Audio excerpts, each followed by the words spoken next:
ಮಾಡಬಹುದಾಗಿತ್ತು ಅನ್ನೋ ಮಾತಿದೆ. ಚಪ್ಪಲಿ ಕಲ್ಲ ಉಗಿಸ್ಕೊಂಡು ಸುಮ್ಮನೆ ನಿಂತು ಬಿಡ್ಬೇಕಾಗಿತ್ತಾರ? ಕಾನೂನು ಕೈಗೆತ್ತಿಕೊಂಡಾಗ ಮುದುಕರೇನು, ಯುವಕರೇನು, ಮಧ್ಯಮ ವರ್ಗದವ್ರೇನು, ಹೆಣ್ಮಕ್ಳೇನು, ಲಾಯರ್ ಏನು, ಲಿಂಗಾಯತರನ್ನೇ ಹತ್ತಿಕ್ ಬಿಡ್ಬೇಕು ಅಂತ ಲಾಠಿ ಚಾರ್ಜ್ ಮಾಡಕ ಅದು ನಮ್ಮ ಸರ್ಕಾರದಲ್ಲಿ ಸಾಧ್ಯ ಇಲ್ಲ. ಯಾವ ಗೃಹ ಮಂತ್ರಿ ಇದ್ದಂತ ಜಾಲಪ್ಪನಿಗೆ ಬಿಡಿ ಹಾಕಿ ಒಳಗೆ ಹೋಗ್ತಂತ ಕಾನೂನು ಈ ನೆಲದ ಕಾನೂನು. ಅದೇ ಮೈನಾರಿಟಿ ಅವ್ರಿಗೆ ಎಷ್ಟು ಮಂದಿಗೆ MLA ಟಿಕೆಟ್ ಕೊಟ್ಟರು, ಎಷ್ಟು ಮಂದಿಗೆ ಮಂತ್ರಿ ಮಾಡಿದ್ರು. ಸರ್, ಈಗ ಪಂಚಮಸಾಲಿ ಹೋರಾಟದ ಸಂದರ್ಭದಲ್ಲಿ ಎಲ್ಲೋ ಒಂದು ಕಡೆ ಮೊನ್ನೆ ಆದಂಥ ಘಟನೆ, ಆ ಒಂದು ಲಾಠಿ ಚಾರ್ಜ್ ಆಯಿತು. ಆ ಒಂದು ಸಂದರ್ಭದಲ್ಲಿ ಕಾಂಗ್ರೆಸ್ ಸರ್ಕಾರ, ಈಗಿರುವಂಥ ಸರ್ಕಾರ ಇದು ಲಿಂಗಾಯತ ವಿರೋಧಿ ಸರ್ಕಾರ ಅಂತ ಒಂದು ಬಿಂಬಿತವಾಗ್ತಾ ಇದೆ ಅನ್ನುವಂಥ ಮಾತು, ಆ ಬಗ್ಗೆ ಏನು ಹೇಳ್ತೀರಾ? ಲಾಠಿ ಚಾರ್ಜ್ ಯಾಕಾಯ್ತಮ್ಮ? ಕಲ್ಲು ತೂರಾಟ ಮಾಡಿದ್ದಕ್ಕಾಗಿ ಆಗಿರ್ಬೋದು. ಯಾರು ಕಲ್ಲು ತೂರಿದ್ರು? ಅಧಿಕಾರಿಗಳು ಹೇಳಬೇಕು ಸರ್. ಅಲ್ಲ, ನೀವು ನೋಡಿದ್ರಲ್ಲ, ನಿಮ್ದು ಟಿವಿಯಾಗ ನೋಡಿದೀವಲ್ಲ, ನಾವು ನೋಡಿದ್ದನ್ನಷ್ಟೇ. ಚಪ್ಪಲಿ ತೂರಿದ್ ನೋಡಿದ್ದೀವಿ, ಕಲ್ಲು ತೂರಾಟ ನೋಡಿದ್ದೀವಿ.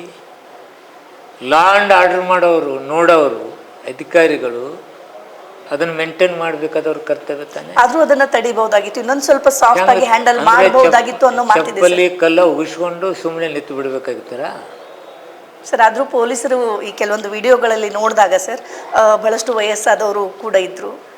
ಆ ಒಂದು ಸಂದರ್ಭದಲ್ಲಿ ಸ್ವಲ್ಪ ಇದನ್ನ ಸಾಫ್ಟ್ ಆಗಿ ನಿರ್ವಹಿಸಬಹುದಾಗಿತ್ತು ಅನ್ನೋ ಮಾತನ್ನ ಪ್ರತಿಭಟನಾಕಾರರು ಕಾನೂನು ಕೈಗೆತ್ತಿಕೊಂಡಾಗ ಮುದುಕರೇನು, ಯುವಕರೇನು, ಮಧ್ಯಮ ವರ್ಗದವ್ರೇನು, ಹೆಣ್ಮಕ್ಳೇನು, ಲಾಯರ್ ಏನು, ರಾಜಕಾರಣಿಗಳೇನು, ಕಾನೂನು ಈ ರಾಜ್ಯದ ಕಾನೂನು ಎಂಥ ಸ್ಟ್ರಾಂಗ್ ಅಂದರೆ, ಯಾವ ಗೃಹ ಮಂತ್ರಿ ಇದ್ದಂಥ ಜಾಲಪ್ಪನಿಗೆ ಬಿಡಿ ಹಾಕಿ ಒಳಗೆ ಹೋಗ್ತಂಥ ಕಾನೂನು ಈ ನೆಲದ ಕಾನೂನು. ಈ ನೆಲದ ಕಾನೂನಿಗೆ ಗೌರವ ಕೊಡ್ತಕ್ಕಂಥದ್ದು ನಮ್ಮೆಲ್ಲರ ಕರ್ತವ್ಯ. ಆ ಲೋಪದಿಂದ ಲಾಠಿ ಚಾರ್ಜ್ ಆಗಿರ್ಬೇಕೇ ವಿನ ಲಿಂಗಾಯತರನ್ನೇ ಹತ್ತಿಕ್ ಬಿಡಬೇಕು ಅಂತ ಲಾಠಿ ಚಾರ್ಜ್ ಮಾಡೋಕ್ಕಾಗ. ಅದನ್ನು ಕೂಲಂಕುಷವಾಗಿ ಮುಖ್ಯಮಂತ್ರಿಗಳು ತರಿಸ್ತಾರೆ, ನೋಡ್ತಾರೆ. ಯಾವುದೇ ಒಂದು ಸಮುದಾಯವನ್ನು ಟಾರ್ಗೆಟ್ ಮಾಡಿ ಮಾಡ್ತಕ್ಕಂಥದ್ದು ಸಾಧ್ಯ ಇಲ್ಲ. ಅದು ನಮ್ಮ ಸರ್ಕಾರದಲ್ಲಿ ಸಾಧ್ಯ ಇಲ್ಲ.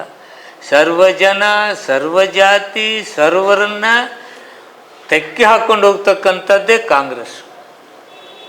ಇನ್ನೊಂದು ಪಕ್ಷ ಇದೆಯಲ್ಲ, ಅವ್ರೇನು ಆರೋಪ ಮಾಡೋರು, ಅದೇ ಮೈನಾರಿಟಿ ಅವ್ರಿಗೆ ಎಷ್ಟು ಮಂದಿಗೆ MLA ಟಿಕೆಟ್ ಕೊಟ್ಟರು, ಎಷ್ಟು ಮಂದಿಗೆ ಮಂತ್ರಿ ಮಾಡಿದ್ರ? ಒಂದು ಸಮುದಾಯವನ್ನೇ ದೂರಿಡ್ತಕ್ಕಂಥವ್ರು ದೇಶ ವಿಭಜಕರಲ್ಲೇನು ಅವರು? ಅವ್ರ ಆರೋಪ, ಆ ಜಾತಿಯವ್ರನ್ನ ಹಿಂಗೆ ಮಾಡಿದ್ರು, ಈ ಜಾತಿಯವ್ರನ್ನ ಹಂಗೆ ಮಾಡಿದರು. ನೀವೇನು ಮಾಡಿದ್ರಪ್ಪ? ನೀವು ಮಾಡಿದ ಕರ್ಮ ಎಲ್ಲರಿಗೂ ಗೊತ್ತಿದೆ. ಹಾಗಾದರೆ ಇದು ಒಂದು ಪ್ರತಿಭಟನೆ ಶಾಂತಿಯುತವಾಗಿ ಆಗಲಿಲ್ಲ, ಅದಕ್ಕಾಗಿ ಪೊಲೀಸರು ಒಂದು ಕ್ರಮ ಕೈಗೊಂಡ್ರು. ಇದರಲ್ಲಿ ಯಾವುದೇ ಒಂದು ನನಗೆ ತಿಳಿದ ಹಾಗೆ ಕಾನೂನು ಕೈಗೆತ್ತಿಕೊಳ್ತಕ್ಕಂಥದ್ದು ಎಲ್ಲೋ ಒಂದು ಕೆಲಸ ಆಯಿತು ಏನೋ, ಪ್ರಚೋದನಕಾರಿ ಆಯಿತು ಏನೋ. ಇದು ಎರಡು ಸೈಡ್ ಆಗಬಾರ್ದು. ನಾವು ಹೋರಾಟಗಾರನು ಕಾನೂನು ಕೈಗೆತ್ಕೋಬಾರ್ದು, ನಮ್ಮವರು ಅನಾವಶ್ಯಕ ಲಾಠಿ ಚಾರ್ಜ್ ಮಾಡಬಾರ್ದು. ಇದು ದುರ್ದೈವ, ನೋವಿನ ಸಂಗತಿ. ಆದರೆ ಅವ್ರ ಡ್ಯೂಟಿ ಅವ್ರು ಮಾಡಿದ್ದಾರೆ, ಇವ್ರ ಡ್ಯೂಟಿ ಇವ್ರು ಮಾಡಿದ್ದಾರೆ. ಪೊಲೀಸ್ರಿಗೆ ನೀವು ಕಲ್ಲು ಉಗಿದ್ರೆ ಕಪ್ ನಿಲ್ರಿ, ವಿಧಾನಸೌಧಕ್ಕೆ ತಂದು ಹೊಡೆದ್ರು ಕಪ್ ನಿಲ್ಲುತ್ತೆ, ಆರ್ಡ್ರ್ ಮಾಡೋಕ್ಕೆ ಸರ್ಕಾರಕ್ಕೆ ಆಗತ್ತೇನಮ್ಮ? ರಕ್ಷಣೆ ಮಾಡಬೇಕಾದದ್ದು ಅವ್ರ ಕರ್ತವ್ಯ ತಾನೇ. ಅವ್ರ ಡ್ಯೂಟಿಯಲ್ಲಿ ಏರಾಗಿದ್ರೆ ಸರ್ಕಾರ ಕ್ರಮ ಕೈಗೊಳ್ಳುತ್ತೆ, ಏನು ತೊಂದರೆ ಇಲ್ಲ. ಸರ್, ಚಳಿಗಾಲದ ಅಧಿವೇಶನ ಇನ್ನೇನು ಮುಗೀತು.